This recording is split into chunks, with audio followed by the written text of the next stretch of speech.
Hey folks, we are back. I was just looking at this game at the the overall situation, just thinking how interesting it's starting to look, because not only have we started to expand out a little bit further into the north towards the Drengin, but the Drengin have moved out towards us. Now they've actually cut us off here and got it to this Thulian before us. So we lost out there, I'm afraid. I think what we're going to have to do is put out a culture base instead. We'll bring this back down to, I think, Fomalhaut here, and we'll put up a culture base. That's going to be the best thing to do. Yeah, something like that. I'm going to do that now. And immediately we'll put up the... we'll use the Durantium that we've started to collect, and we'll put up this Cultural Awareness Centre. This is going to give us +5 influence growth. The 10% bonus for influence growth would be 20 planets in the range. We're not going to get that, but we're going to get the +5 at least. Oh no, sorry, that was... so when this looks a bit weird, right? You've got 3 different tooltips. This is the influence growth for the actual star base. It probably needs to say this, I think. And then this is for any planets that it would be attached to. Now, so we will get an influence growth bonus for Fomalhaut 1 here. When we get to the ability to be able to put out those culture from colonies as well. For the time being, though, this is going to do a little bit to help push the Drengin back a little bit. Yeah, so anyway, back to what I was saying about this. This is looking interesting, right? I was thinking, what is to stop me from going up here and taking this planet?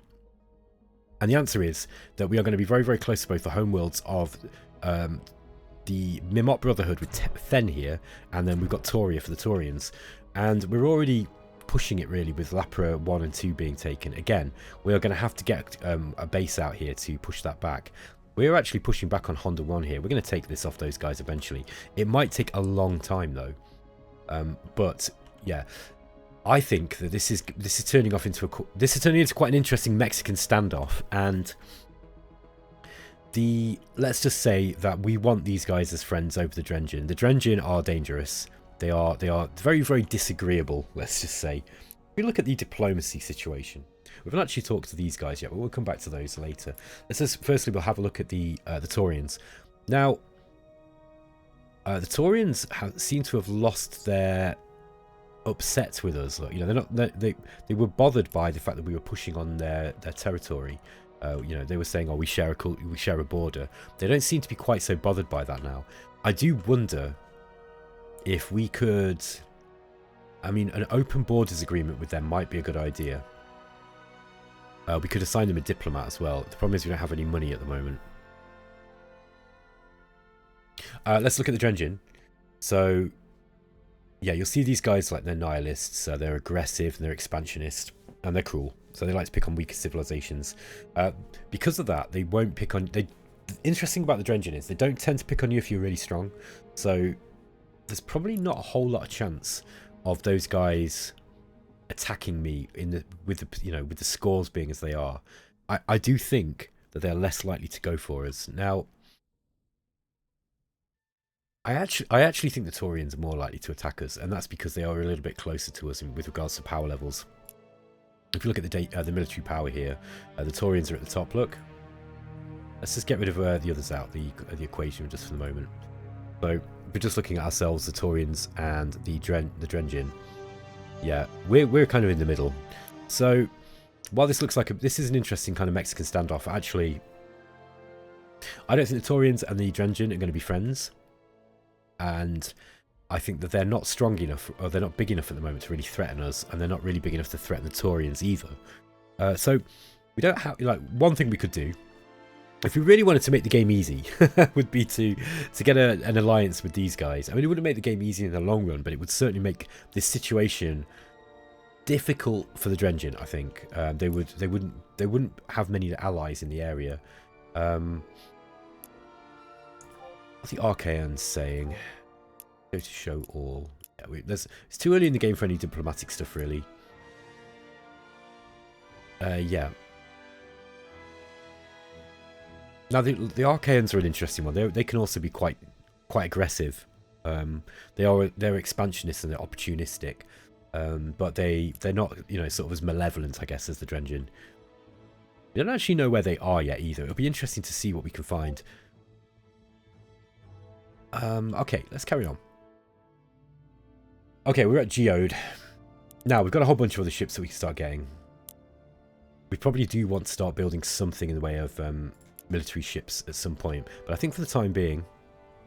Yeah, we've got a freighter here, look. I wonder if we can send... That was our first freighter, wasn't it? This one's going to Torian here. Let's get this one out. I wonder if there's a Kryn world up this way.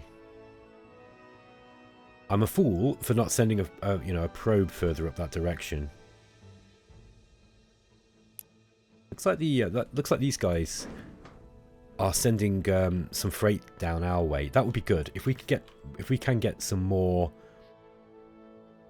trade going with them. Let's just have a look, see if have we actually received any trade yet. No, so we've got no trade going out from Luxar here, and from us, sorry, and we've got nothing coming in. We've got 3 trade routes available. We've actually got three freighters out now. I want to send it out here. We could actually trade with the Drengen, I guess. Like we are not, unlike the Torians, we are not sort of diametrically opposed to the Drengen necessarily. It's probably not a good idea to trade with these guys. However, I do want money, and they don't seem that strong yet. Might be famous last words. Okay, we found a derelict mining drone.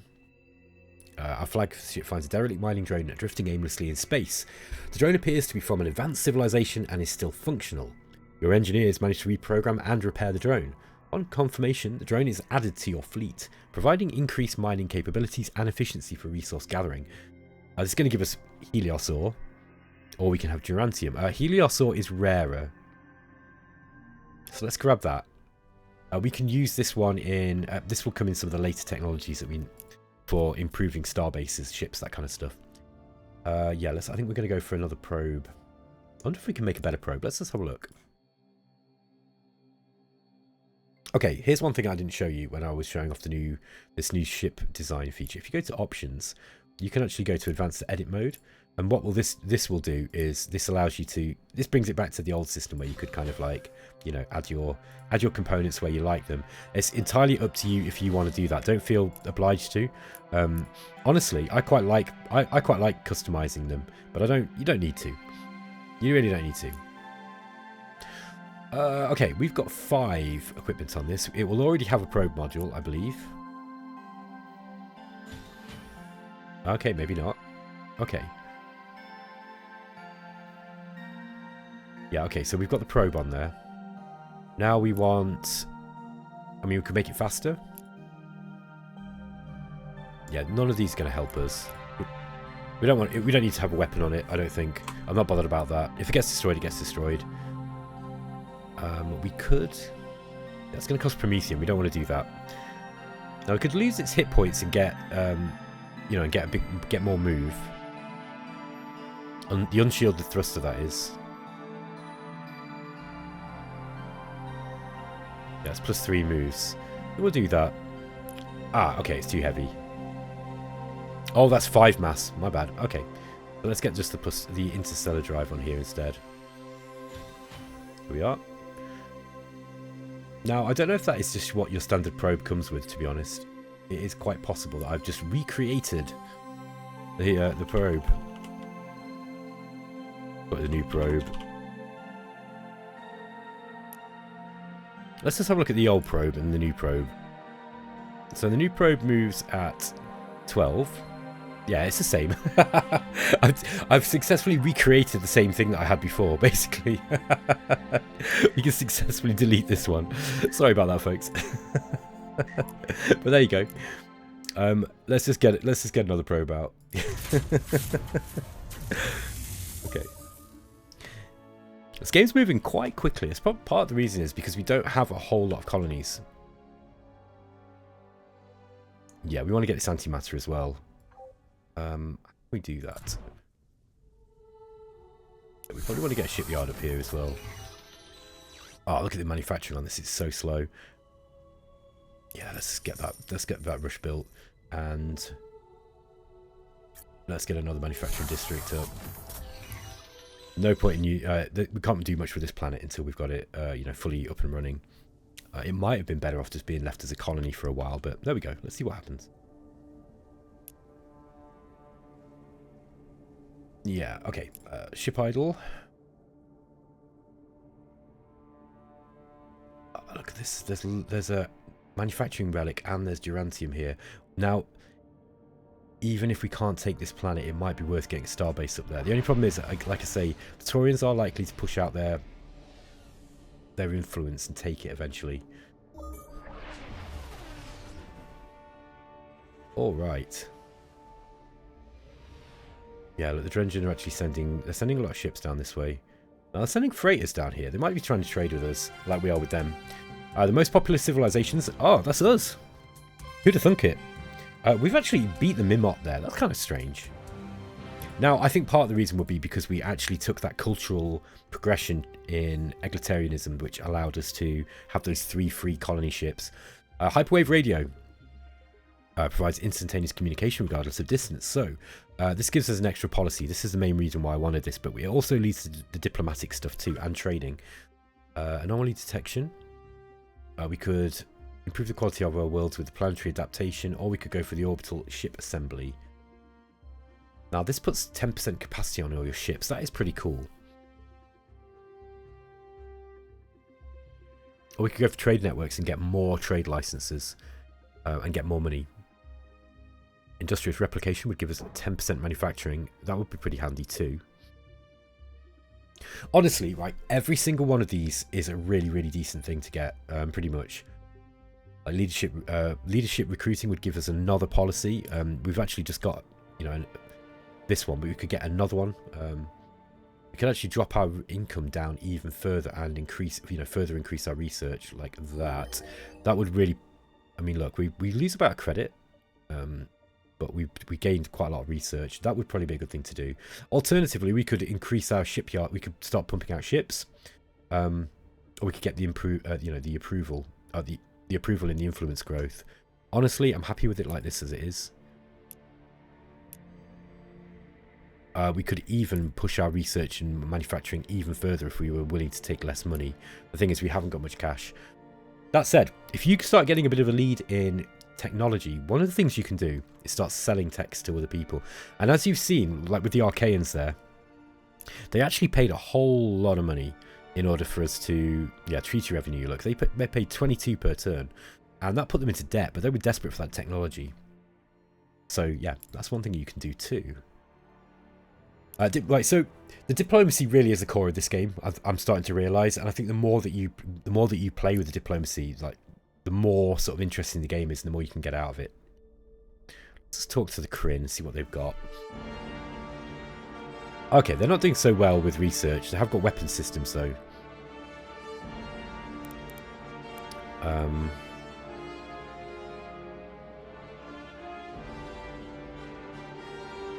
Yeah, they've got Illyrium and they've got modules that we could take. We could probably get them to attack the Drengen. Like if we gave them, I don't know, would they do this if we gave them a bunch of stuff? Nah, they're not that stupid. We might have to give them a bunch, you know, if you gave them ships, they might do it. Yeah, like even giving them a cruiser isn't gonna win them over. Nah, they're not going to do that. And you know, we don't want to be war profiteers right yet. It's just we'll head back there. Let's talk to the fluff balls. No, Das Tactic hates these kind of cute characters. Whenever I watch him play any game like this, he's always like, "Oh, I hate all these cutesy characters." It's like he doesn't like the halflings in Age of Wonders either. But I really like this. I think it's kind of cute and silly, but it's also done quite well. I like it a lot more than the Star Control characters that were in GalCiv4. And I don't dislike the Star Control characters. I think they're really cool, but they felt a little bit out of place. Whereas this thing feels like it could be a real thing, you know.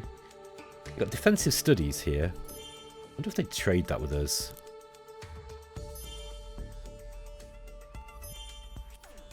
All right, they want a lot for it. They'll almost go for it just with xenobiology here. Now, this will give them Colonial Clinic, which is going to increase their growth. So, you see, you got to be a bit careful. I remember when I was learning to play Master of Orion and figuring out, you know, what was safe to trade to the other races depending on what they had, right? And you've got to... this is another game. You've got to be kind of careful there. you need to make sure that you're not giving them something that is gonna make them become really, really strong. That said, right, if you really wanted to put pressure on one of your neighbors, just go ahead and give them it. Like, here, have this, grow, go and expand into my enemy's borders. I'll be happy for that. So yeah, you gotta kind of consider these things. Let's see, what can we get for defensive studies? Give them open borders. You like modules? You can't eat those, can you?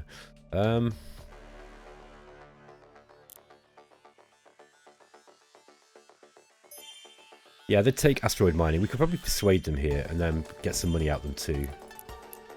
Okay. Okay, so we've got an extra 200 credits, 4 per turn, 50 turns.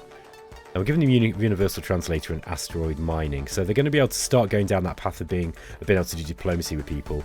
But they need that. We're going to get defensive studies, which gives us hull plating, a bunch of starbase stuff. We get the defensive measures and prototype defenses policy, which basically this is a policy that enables your ships to be a lot better. Now we could use that defensive measures policy to actually increase the natural bonus that we get as the crystalline. Let me just show you that.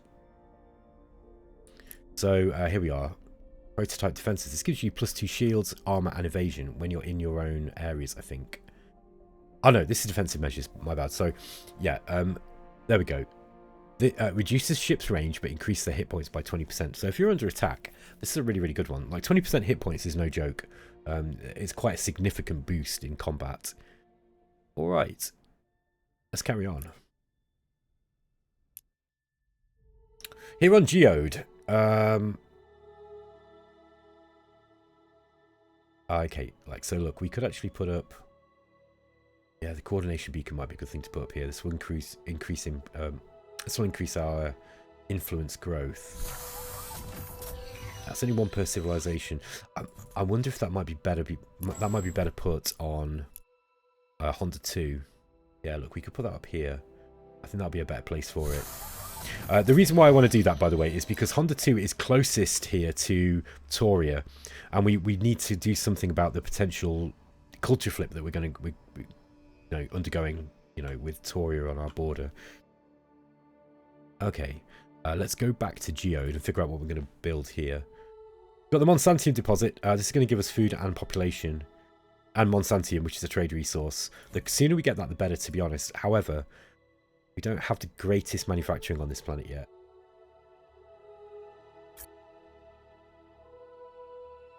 Cultural district would be good, though. Now, see here, we would be better off getting a manufacturing district. We're going to get a level 4, so we'd get a 12% bonus to manufacturing here. And Geode has got quite poor manufacturing look, so this would be important. However, culture is really important too, and this is kind of, well, influence is really important. So yeah, it's kind of I feel like, we could get 4 in manufacturing for 12%, or we get 15% influence bonus. I think, and then that is plus the base effect essentially. So I think we should go for the culture. It does mean that Geode is going to grow slower overall, though.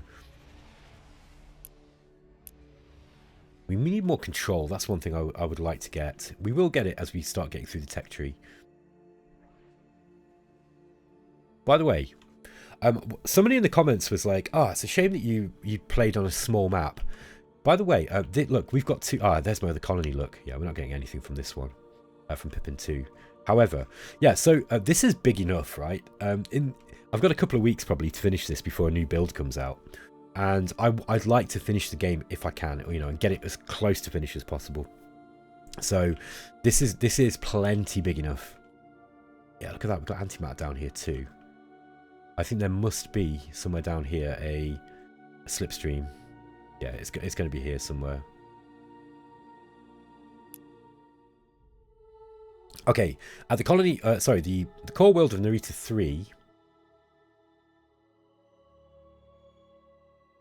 We could have put a Gerantium processor up here. Oof. Now, I'd be tempted to actually remove that and put it here. Yeah, 4 turns. It's going to be more though. If we delete that, it's probably going to be, yeah, it's going to be 5. But let's get that thing up, look, and that's going to improve all of the things around it too, by 2 essentially.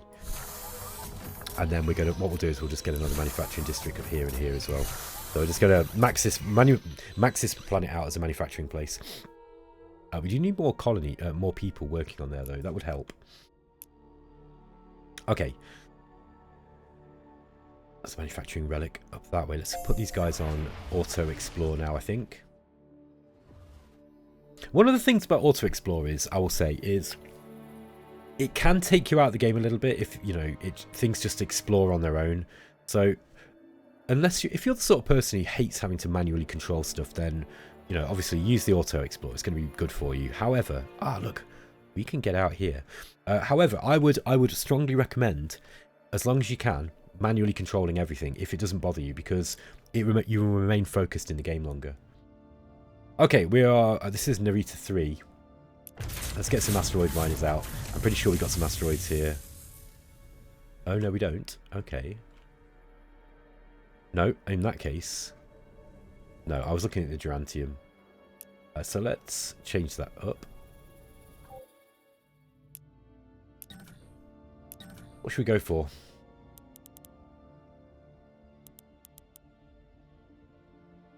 Now, okay, what does a supply ship do? A supply ship basically hauls manufacturing to another, to another colony. So you can, if you've got a colony that's not got very good manufacturing output, like this one, for example, you can help it out to build things quick. Now, Narita 3 here, if you look, it's taking 7 turns to get a manufacturing district out. So this would be a good candidate for something like that.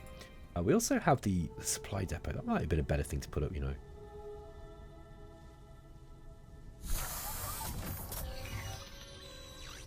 Yes, because that would improve. Like, part of the problem we've got here is we're losing 50% of all our manufacturing because of approval.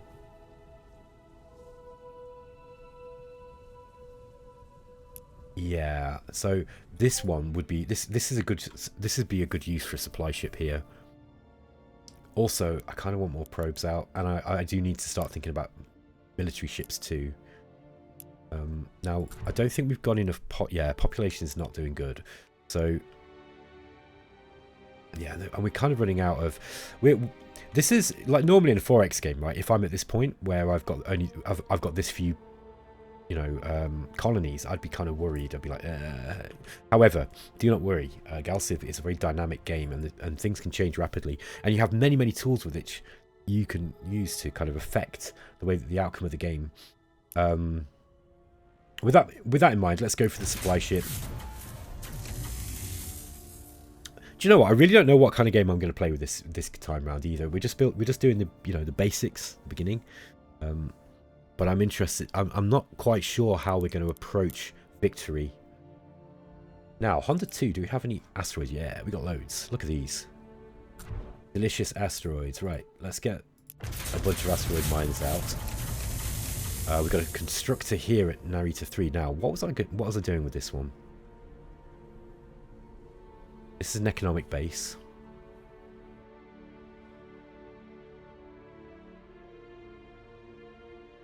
Yeah, let's get a star-based defense system here. But I'd say, so this one just adds more attack and also extra influence growth as well. So, yeah, look. And by the way, see how these start to change as you start adding more stuff. They're really interesting. Yeah, what was I building that one for? I do this frequently, by the way, with constructors. I'm always like, why did I build that one again? This one's a mining base.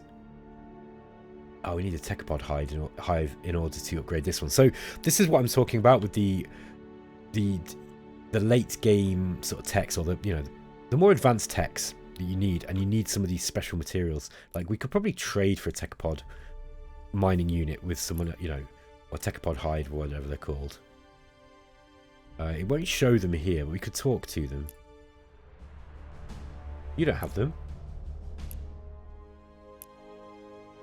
Do the Drengen have any?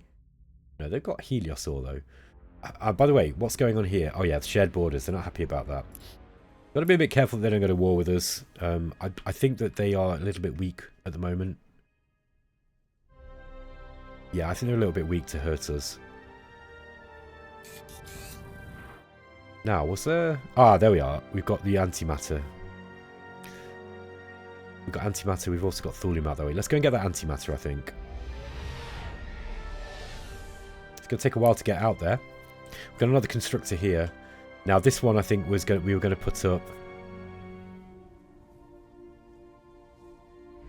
Let's get a culture base up, I think. We want to try and get... Yeah, I want to get a culture base, but I want the culture base to be... If we... Like, eventually, we'll be able to expand the radius of the area of effect with some technologies. Which one is that? We'll look in a minute, but basically, I think it's one of the Starbase... Yeah, it's one of the Starbase ones. And it enables you to build a module that will increase the size of, this radius. So we'll be able to fit these two in here as well. And that will become important if we do manage to get... our culture, higher into egalitarianism. We've got 14 points at the moment. We need 21 for our next one by the looks of it. 29 if you're going to go for one of these. Yeah, I like the idea of the influence ones, actually. There's a space creature migration. So we're talking to the Kryn. Massive migration of strange space creatures are migrating through our territory. They are creating great havoc in their wake. There's a great deal of political pressure on us to eliminate these creatures, but we have heard you have a fondness for these kind of things. So we can protect the creatures, get pacifism.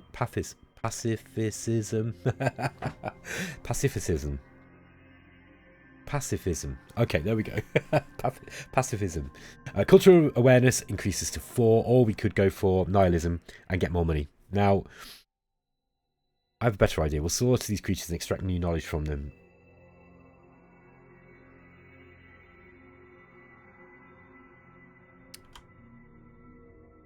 Raises your cultural awareness to reduce the amount of culture points. Yeah, so I mean, we could get money. I think we could just take the money here because we really do need money. We've got a trade offer from the Torians too. They want xenobiology. That's a dangerous one to give them, In return, they're going to give us leadership recruitment.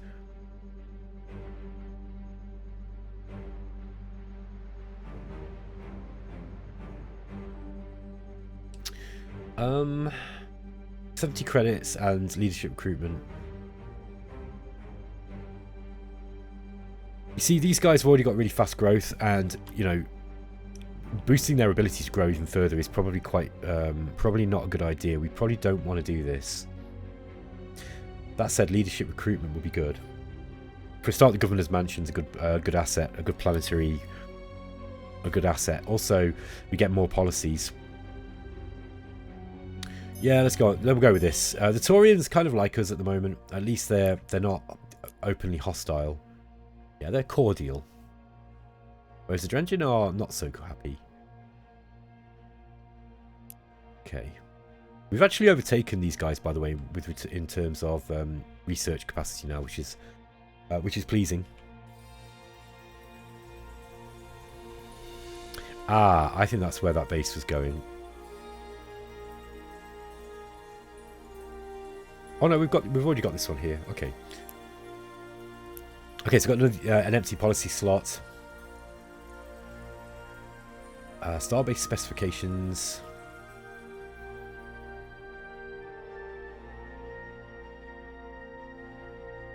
I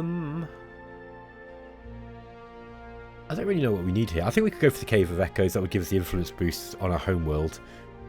By the way, I'm sorry, I don't know if you can hear it, but we've got a lot of jackdaws flying around outside at the moment.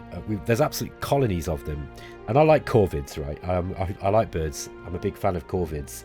And they are really cute, but they're getting to the point where I think they're starting to take over. It's like that Alfred Hitchcock film, The Birds. It's just all these little black hooded crow things just all flying around. So if you can hear jackdaw noises, that's what it is. Okay. We don't really need any of these. Getting land exploitation might be good for some extra money, but I don't like the pollution. The pollution is a problem. I think we're going to go for the Cave of Echoes here. We'll just get the the influence bonus coming out of Geode. Geode's not particularly like I don't know if I'm doing something wrong here, but yeah, I feel like this is underperforming. I think if we'd have not got Honda 2 here and these other two very, very, these two good core worlds, we would be really struggling in this game. As it is, we kind of lucked out. Looks like the Fangless, DES Fangless 1 is coming down here to Geo to trade with us. So that might mean that the Drengian aren't intending to attack us immediately. Good lord, it's half an hour again as well. I've got so much other stuff I want to do today, but I really want to play this. Like, it's been a while since I've been able to sit and spend an afternoon just playing games, and yeah, this is great. Okay, anomaly detection. So this gives us the thulium sensor array. Yeah, we're gonna this one needs thulium, but look, this gives you 64 sensor power and 5 influence growth. Okay, Starbase Refinery. This is the one that gives you the perimeter scanners. I think this is the one that enables you to. This increases the size, the range of your star bases. I don't know if we need that yet. We could go for more trade networks. More trade licenses with the trade networks. Diplomacy is a good one as well. This enables you to upgrade your culture too, and it gives you a diplomacy bonus. Xeno Entertainment gives you influence growth. See what I mean? Right. I'm going to address some criticism I do occasionally see about GalCiv's tech tree, and so I think the criticism is there's too many technologies, and often they're just pushing like little numbers up, and like minor increments.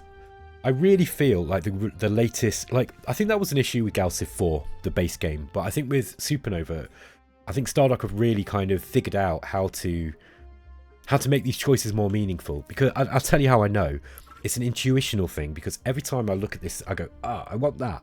But I also need that. And I kind of need that one as well. And I really want this. Do you know what I mean? Like, every single one of them is meaningful.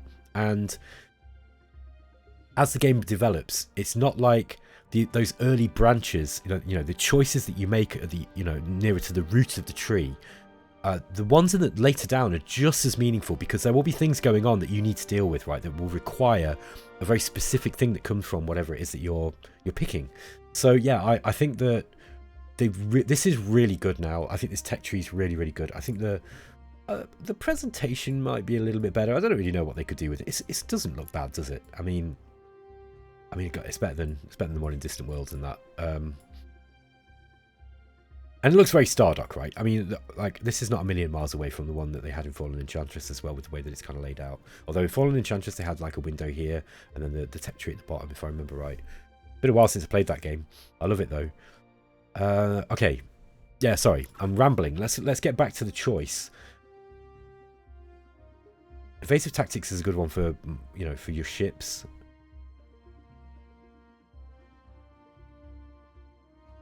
Yeah, this plus 10% capacity is pretty good, and we could move towards getting battle cruisers too. But Starbase Refinery will give us orbital replicators, more modules. Let's just have a look at the navigator again. So this is this one here. Yeah, this is all towards Starbase stuff. Starbases are great, by the way. You're going to use them a lot.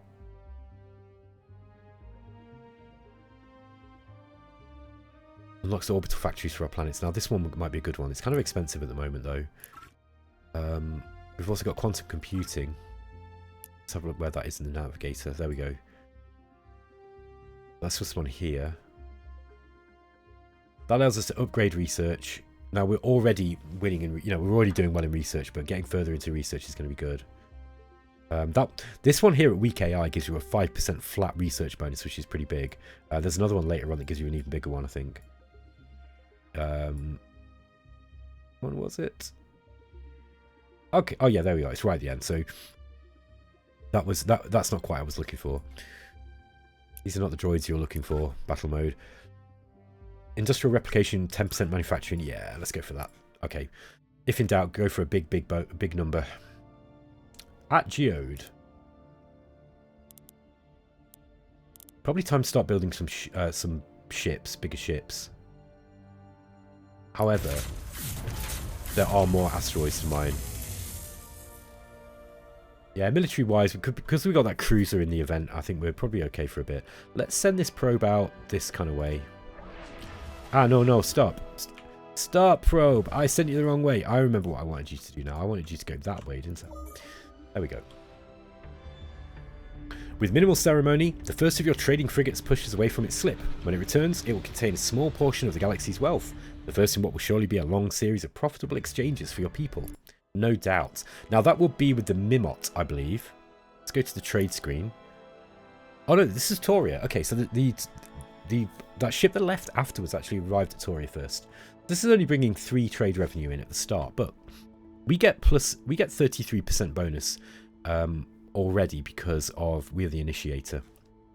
We also we get +1 for the route length, +1 for the route age, and then trade planet income. So the incomes from various planets are also added to that. That's Geode and Toria specifically.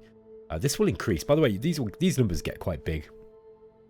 Trading is really, really good. Yeah, we're actually trading with the Drengin now as well, and these guys have already got a trade route with us too.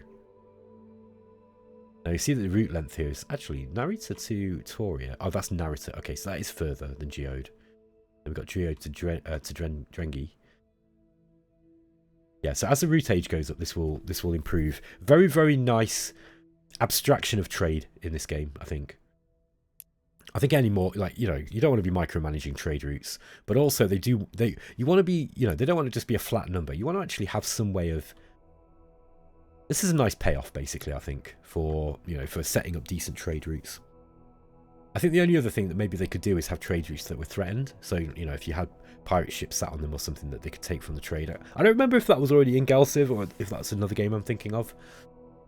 Anyway, we've also got enough control now that we can probably get. So there is a draft colonists. There's not many. Hold on. What's this? Filtrus 4. Okay. It's got Arbor Spice. Arnor Spice. Got a pirate fleet here as well, look. Gonna go and take those guys out. Maybe we'll wait for them to finish off the space junk. Anyway, back to the planet hand. Has someone taken this one here? Ah, yeah. Okay. So, Ditzler here has been taken by Toria. I think the Torians and the Mimot are going to come to blows. By the way, look, the Mimot haven't got much influence here in their home world. Mind you, neither of these guys. I wonder if, what their relations are like. Okay, so I'm trading with the Drengin and the Torians. We will soon be trading with the Mimot too.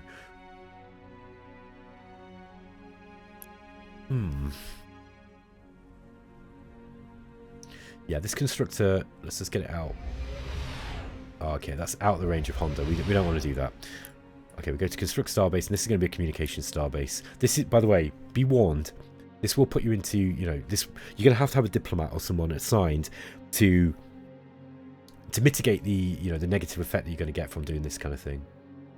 Okay, there we go. We're going to put the combat, better combat rating onto this base here. Now, we also want the Cultural Awareness Centre. We've got to wait until we've got some more Gerantium to do that. But that will increase our influence growth here. But we need that. I think we're going to have to push our culture out as quickly, as far as we can in order to stop these from being taken by Toria here. Okay, misconnections. Millennia ago, this was a transportation hub, part of some kind of civilization-wide network for civilian transport. A remarkable facility, now dusty and ruined. Sadly, the remains of a few aliens can be seen inside, waiting for transportation that never came. Oh, that's sad, isn't it? Okay, so we can get treasury and modules, or we can get 10% influence growth to all our worlds. That is really, really good. For 50 turns as well. Yeah, I think that what they should do is this should be like 200 or 300 treasury, because I think that this is 10% influence growth is quite a lot, especially for 50 turns. I'm going to finish this turn, folks, and then we're going to end the episode, because otherwise it's going to go on a little bit too long. Pandemonium. Use telepathy to affect an entire planet negatively. Choose to lower the planetary defense. Reduce influence and approval, or impair manufacturing and research. Ow! That's awesome. Okay, so we could potentially do that on Luxar, sorry, on Toria here to reduce their cultural output. Now, yeah, influence growth per month is 35. What is it on Honda? 17. Okay, that might be a good idea. The other thing that we can do is we are also going to be pushed from Drengi here as well. So this is an interesting one. How often can we do this? Don't know. It doesn't tell us. We're probably more in danger of losing this one here, I think, than this one yet. Yeah, actually, their cultural output's kind of low. It's only 5. But yeah, we're losing this one here. Ah, okay. This colony here has actually got cultural output. Look.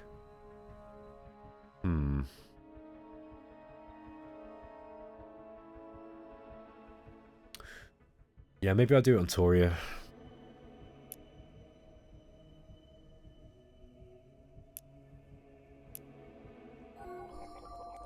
A covert message is sent to all telepaths in the Empire. They are to begin an exhausting, costly ritual to amplify their power. Okay. They search for any sentient beings on Toria and begin to probe their minds.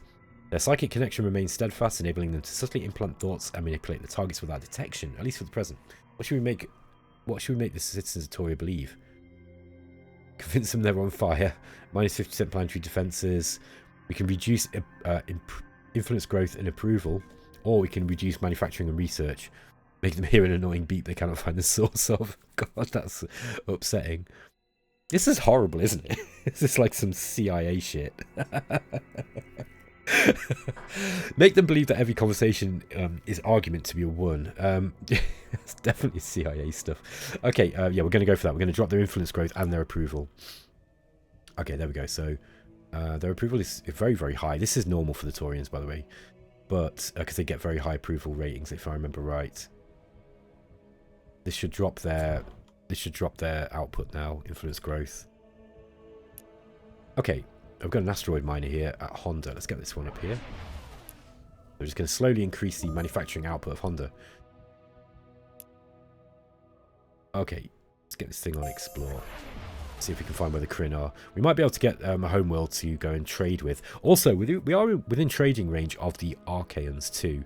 So you'll see here that Avalon 3 is a core world. We can probably get some trade ships out there. Okay, folks, I'm going to end the episode there before it gets too long. Thanks for watching. I hope you're enjoying the series. Like and subscribe and all that stuff. And wishlist the game if you haven't done already. Okay, guys, take care.